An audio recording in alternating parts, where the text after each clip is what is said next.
দেশি মুরগি রান্না করব। এই যে আলু দিয়ে পাতলা পাতলা ঝোল রাখবো, বেশি ঘন করব না। তো তোমরা পুরো ভিডিওটা দেখতে থাকো।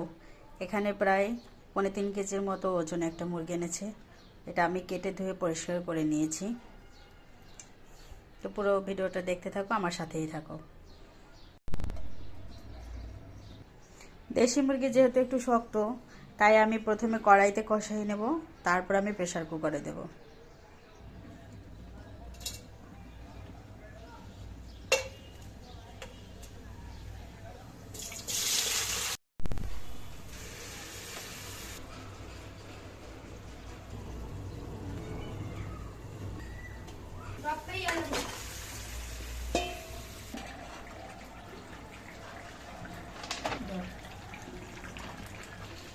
দেখো কষানো হয়ে গেছে, এখন আমি এটাকে প্রেসার কুকারে দেব।